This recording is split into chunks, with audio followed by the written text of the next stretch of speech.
Morning, everyone. Happy hump day. And welcome to the news agenda with me, Fleet Street Fox. And today I'm joined by the Mirror's assistant editor, Jason Beattie. Morning, Jason. Morning, Susie.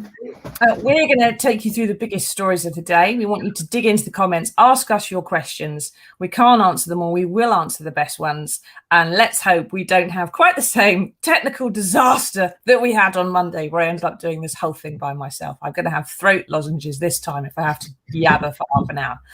So what have we got today? Well, the Mirror has splashed on yesterday's announcement, which you can't have missed unless you were living under a rock recently, that Boris Johnson, who in 2019 promised he had a plan for social care that did not involve raising national insurance, was in fact going to raise national insurance to pay for a new social care plan worth £36 billion.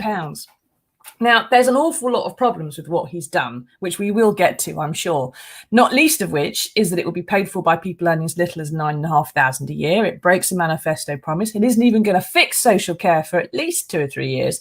It may not do much for the NHS before that either. But the thing which really jumped out yesterday, Jason, was how pliant the Tory party was about this. Now, they spent days briefing journalists about how angry they were and they just wouldn't wear it. Cabinet ministers were said to be in open revolt. And yesterday they just rolled over. Now, if Labour had suggested exactly this policy, the Tories would call it a jobs tax. They'd say it would lead to unemployment and a higher tax burden on the poor. So what happened? Who bought them off? How did they shut them? How did they shut them up? A combination of kind of quite sneaky party management. So they revealed at the last moment that there would be a little bit of a tax on some of the kind of wealthier pensioners, i.e. a dividend tax, money you pay on shares, but it's minuscule amount. And that was like, oh, we'll take that. That's a little bit of a sop. And then quite a lot of pressure from the constituents who are going, look, there's a massive NHS backlog here. We're suffering from this. We can't get an appointment with a GP. Have you tried to get an appointment with a GP recently, Susie? It's almost impossible. You know, you're lucky if you might get one on the phone or by video, but getting a face-to-face one is really hard. And then there was also they're pretty pathetic, these Tories, aren't they? They brief, oh, this is outrageous. We're not going to stand for this. You know, we're a low tax party. And then they suddenly think, oh, there's a reshuffle coming up this week, possibly. Oh, that might be quite good for my career. So I think, the threat of a reshuffle, general lack of spine, and a tiny bit of party management saw this kind of, great threatening revolt, which is still going to take place this evening when they have a vote on it, is dwindled down to, I think, maybe 2. Oh, gosh. Come on. We were all very hopeful that the 80-seat majority was going to take a whacking, but 2. Yeah. I remember the Tory party had some principles, and there are still some people in there who do have principles in the backbenches, and I know 1 or 2 of them. But my God. Now, Ellie says, is the Tories' plan to begin privatising the NHS? I would have said because of yesterday, Ellie, probably not, because they're throwing money at it. Most of this 36 billion is going to the NHS in the next couple of years to clear the backlog of treatment, surgery, waiting lists. But long before COVID, there were tens of thousands of NHS vacancies. There were waiting lists getting longer. There were cancellations for non-urgent treatment, wasn't there, Jason? Every winter that was going on. A wedge of cash does not magic up new doctors or nurses. It doesn't provide new facilities necessarily, and nor does it attract back all those who threw in the towel recently, moved abroad, or who are taking time off because of mental health issues because of the COVID pressures. So the really glaring thing there, Jason, Billy Joe says, where's the 350 million a week? I had still in Cloud Cuckoo Land where it was when it was written on the side of the bus. The really glaring thing is that this money for the NHS is for 2 years. But it takes 3 years to train a nurse. It takes 7 years to train a doctor. The backlog apparently is going to take 6 years to clear. So how is this money actually going to help? It's not going to help in the long term. It's going to be a short-term sop, isn't it? Well, I mean, 2 points. One, a little bit it will help because any additional money is needed. And as I said earlier, you've got a kind of record waiting list, more than 5 million people waiting for some sort of treatment on the NHS. over 300,000 people waiting more than a year. This is kind of unprecedented. But the real problem is that the amount of money, although it sounds grand, you said 36 billion, that's actually over 3 years. It's still less than the 6% increase that Gordon Brown and Tony Blair produced in the early noughties. So it's not, I mean, it sounds amazing, but it's actually not really nearly enough, which makes it very difficult. Yeah. Coming back, it's actually kind of replacing the cuts that were made, isn't it? Well, that is the other problem. We had a decade of underfunding of the NHS. This was yet another consequence of George Osborne's austerity. But we didn't train enough doctors and nurses when we should have done. We cut back on procedures. There was this ridiculous reorganisation by Andrew Lansley, which made the NHS more inefficient. And coming back to Ellie's point about privatisation, yes and no. But I mean, don't forget, we've still got this NHS reform bill going from the House of Commons, which were a lot of fears could open the door to more American companies, so we could get more privatisation by stealth. And in the long term, there are some concerns about ring fencing a tax specific for the NHS, which is what this new levy does, this rise of national insurance. Some people fear that could pave the way for some sort of, long-term insurance scheme, which is a different form of funding altogether. I mean, that's a kind of, that's long-term, but don't rule it out. Yes, well, now Peter says it's time to legalise cannabis for a revenue stream. Now, I often get laughed at when I suggest this, Peter, but I think all drugs should be legalised for the over 40s. The reason for this is you'd make a huge amount of money out of it. And secondly, when it starts killing off brain cells, you're not going to notice the difference. Giving drugs to children and teenagers when their brains are still growing is the real medical problem.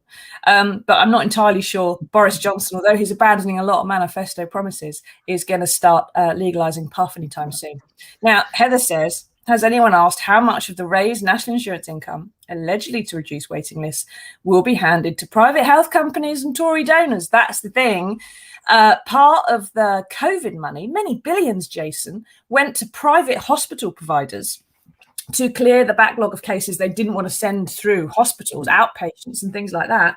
But there was no incentive built into those contracts, because Private Eye was reporting on it, to actually, clear the list, if you like. You just got paid for seeing the patient, but you didn't actually have to resolve their issue.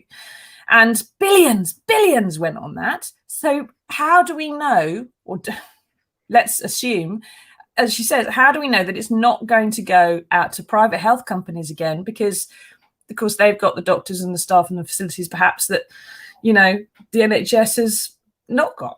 Is the government going to have it out? First of all, hello, Heather. Heather's my neighbour and lives just down the road from me. So good morning, Heather. Thanks for tuning in. Well done. Can you get the rest of the street on, Jace, please? I know. This is how we get the viewers, Susie. I agree with my neighbours to come in. And she makes a very good point. I mean, what are the restrictions in place here? What are the rules in place here? We've already seen this happening with, as you mentioned, with COVID. Yeah. The Tories extraordinarily lax when it comes to handing out contracts to chums and mates and donors. And this is the fundamental problem with this kind of a social care plan. There wasn't a plan. There was a promise of money. Sajid Javid yesterday was unable to say how much money would go to social care. There was nothing in terms of what it would mean in terms of pay, in terms of contracts, and to who, as Heather says, who gets the money? Will it just go to more private firms? Yeah, and I think the chances of that, Heather, are fairly high, especially because there's going to be, reasons for people to want to sort of, rub that sticking plaster. The money is just a sticking plaster. It's not fixing the fundamental problems. It's not going to recruit more staff anytime soon. Or, you've got to really put money into the bottom to get staff through in 10 years' time. You can't just whack money at it and it's fixed. Of course, that is the Tory millionaire's attitude to a lot of things, but it doesn't necessarily work. Nicholas says it's scandalous. The people it's going to hit most are the lower class full-time workers on minimum wage and just over. Yet everyone earning over £9,500 a year pays national insurance of some sort, some of whom have worked the whole through the pandemic. No furlough, no additional help. Pockets are stretched enough as it is. It's also hitting the self-employed, Jason, who got zero help in most cases. People with personal service companies, people who are company directors who pay dividend tax will be paying a little bit extra dividend tax, but the 7% is going to 8.25%. So it's still a lot less than your average worker on national insurance. So it's not, how can they possibly sell this to the country? How can they tax the poor and tax the people who get the less help? This was, ultimately it was the most Tory way of raising taxes. You kind of, you put the burden on the low paid and the young. It's already great generational unfairness in this country anyway. The older people are, most of them are kind of, they've got properties. Those properties increased in value. The baby boomers have done very well, thank you very much. The young people can't afford a house. They're saddled with and often we're saddled with huge debts from going to university. This is yet another tax rise on them, and it's fundamentally unfair. And there were various other ways they could have raised taxes, which they didn't, because all of them would actually have hit their wealthier supporters and voters. But would have been fair and more reasonable. Now, Mike says, morning, Mike. A clause in the bill allows richer people who pay for their own care to get the councils to negotiate the lower price in their area, and then they pay that lower public authority level price. Working people are funding a cost saving for the rich. Is this true? Possibly. I don't know enough detail on this one, Susie, but it wouldn't surprise me at all. I mean, we do know there's a massive postcode lottery when it comes to social care, and it really does vary from council to council. And I know people who have been in, I've got friends who've got elderly relatives who've got no assets whatsoever, who've been living in a council house. They've got nothing to sell to pay for the care, and yet that council can provide them absolutely nothing. Yeah, and those clauses, of course, are going to be amended and adjusted as the bill goes through Parliament. Can we just have that picture of Boris playing Connect 4 up again? Thanks, Mike. It's going to sit. Can I just point out that Boris Johnson has never played Connect 4? Because there are 13 reds in that box, and he's just putting in the 11th yellow. Plus, he's already got 5 in a row. What the hell? A Prime Minister who's never played Connect 4 or cannot follow the rules of Connect 4 is not someone you want anywhere near the nuclear deterrent, I would suggest. Now, Heather, she's the most important issue of the day, Susie. It is. If you can't play Connect 4, I mean, you need social care, don't you? I mean, to be fair, he'd probably struggle with a game of solitaire. No, he plays probably solitaire quite a lot, I'd imagine. Can we have Heather's question back up, please? Because Jason's neighbour's doing a great job this morning. Can we get Heather on? Yeah, we should get her on. She knows this stuff backwards. She does.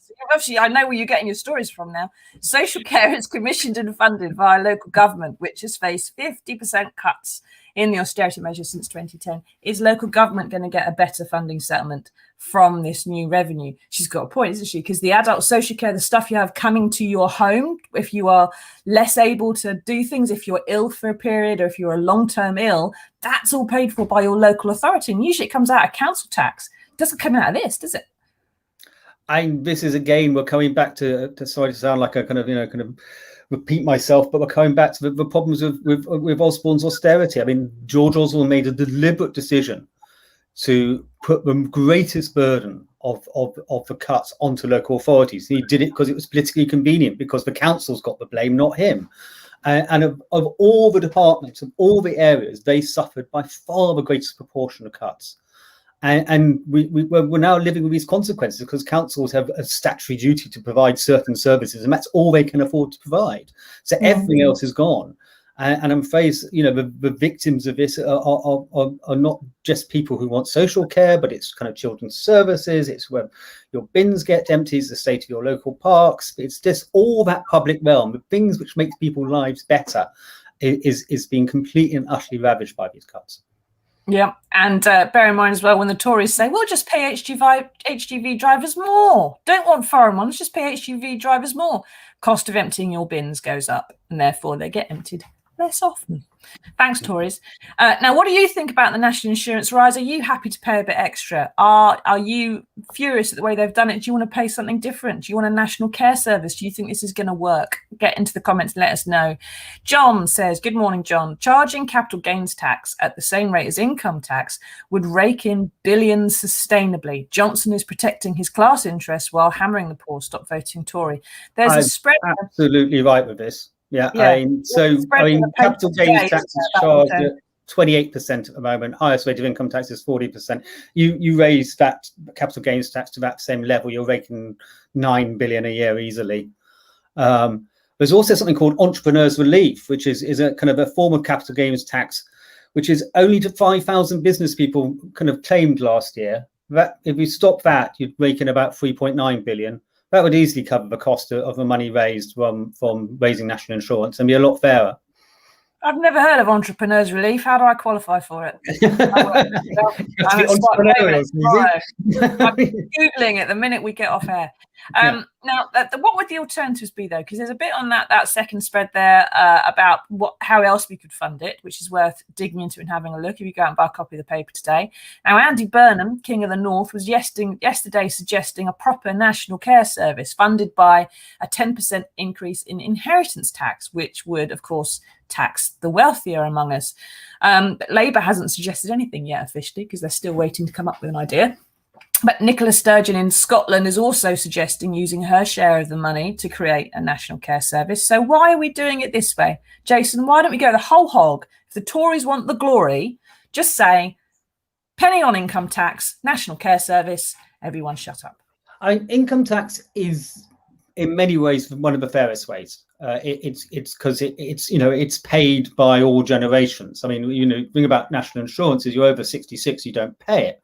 That's a lot of MPs, by the way. It's about almost 70 MPs who are over 66 who don't pay that. Yeah.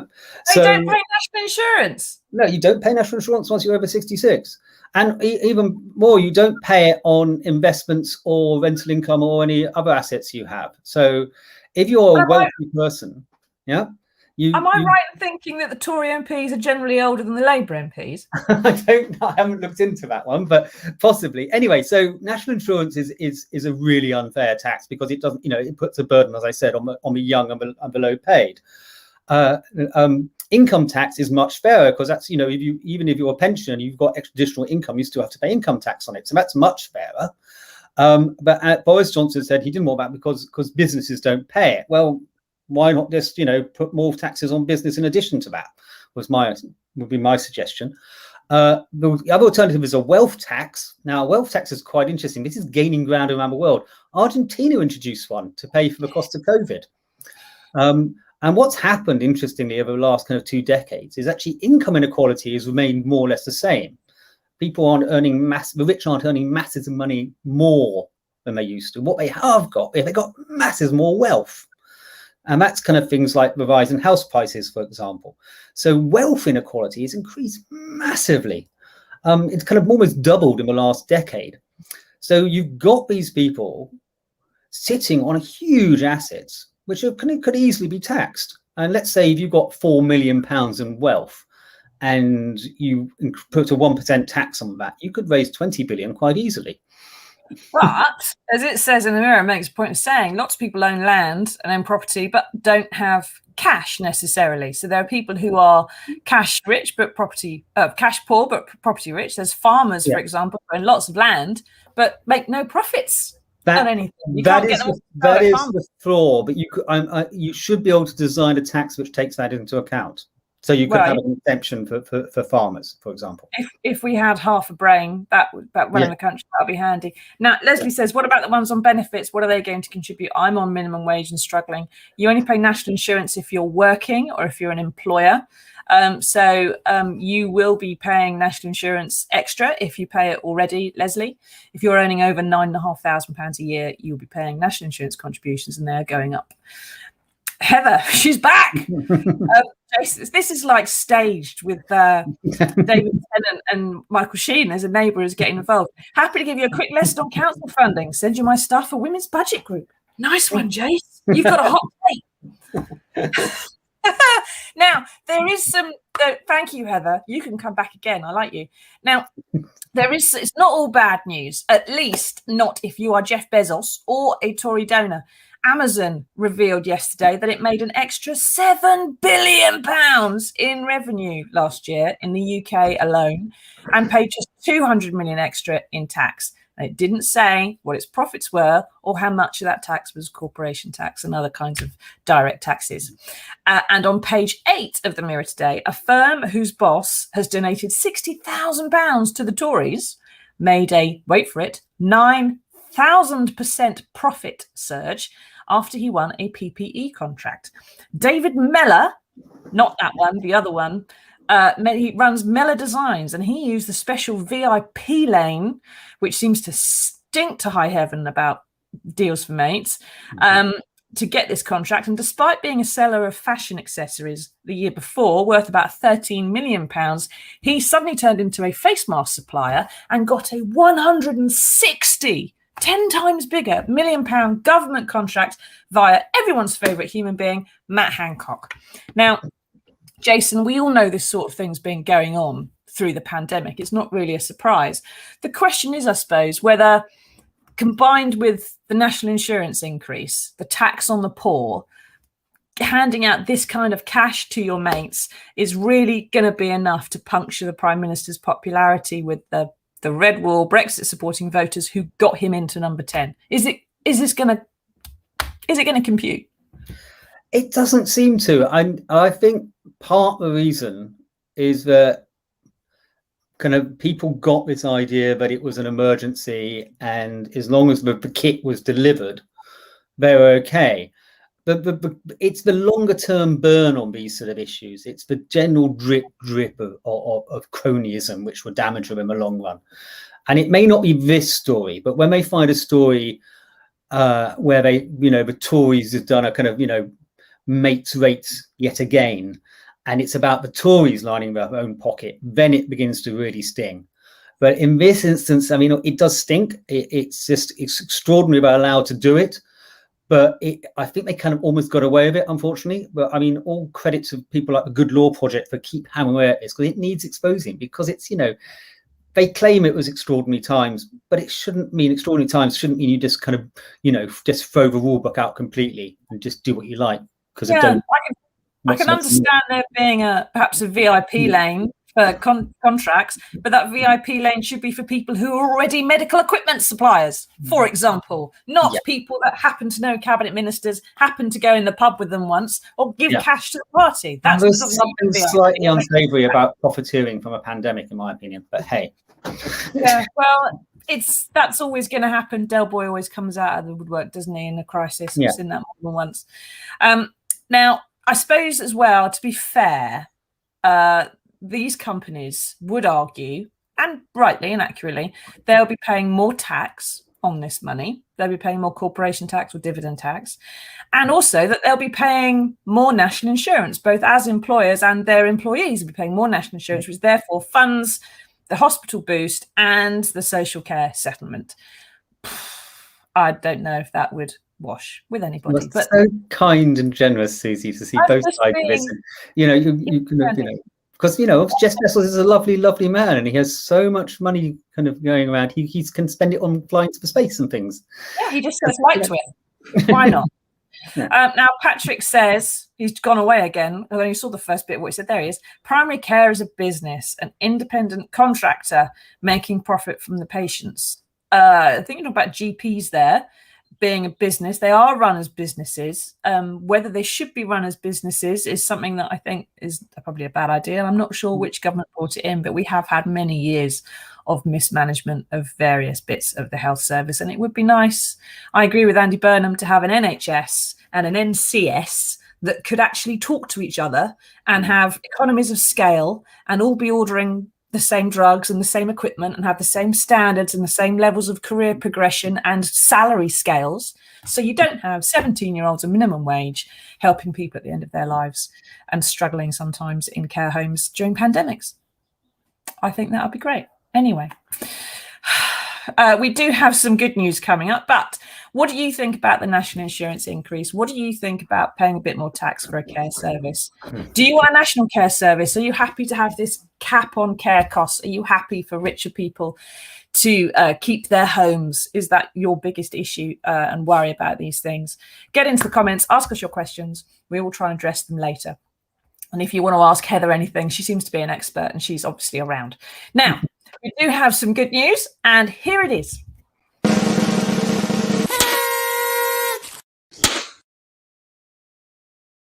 Strictly is back. Now, I don't care what anybody says about anything anywhere, but the fact that this show, Jason, went on last year and they bubbled and they stayed away from their partners and everything else, and it went on during that horrible winter lockdown, long old chunk of time. I think most of the nation got through the winter lockdown because of Strictly, at least the first couple of months. And alcohol mainly, yeah, definitely.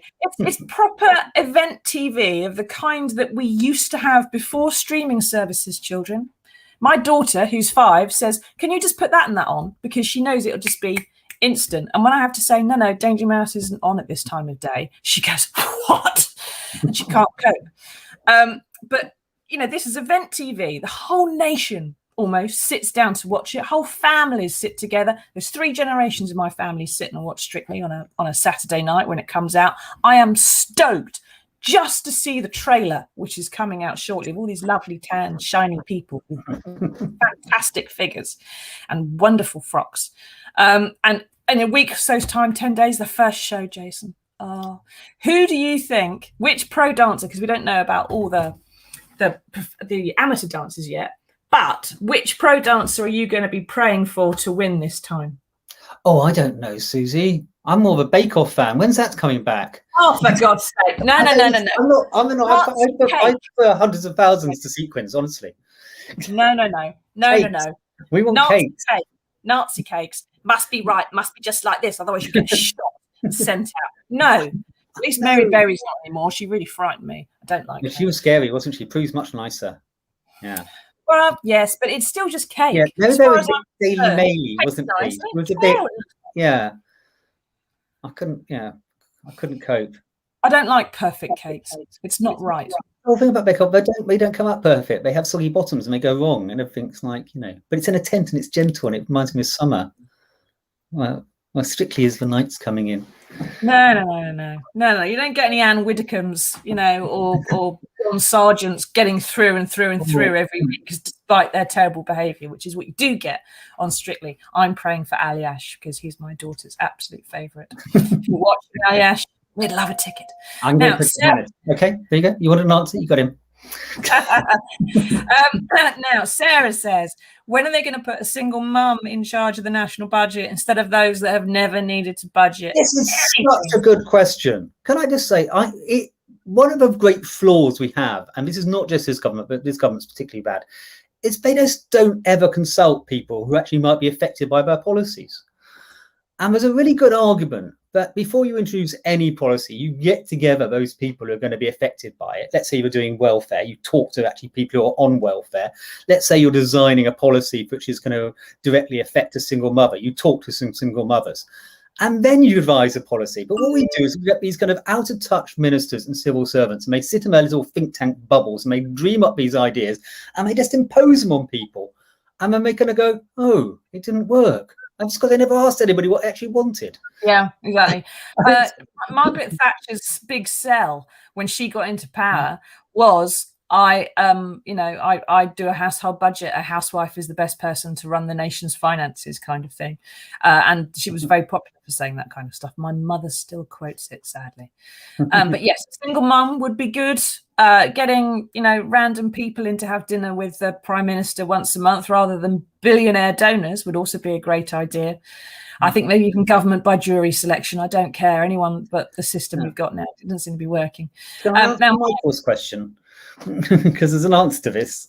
Yeah, I'll probably the same answer that I've got. Couldn't you have found a smaller picture of Keir Starmer for your middle page spread? It's not quite middle page, it's 4:5, but there we are. There he is underneath the Connect 4. He's about the same size as a Connect 4 token.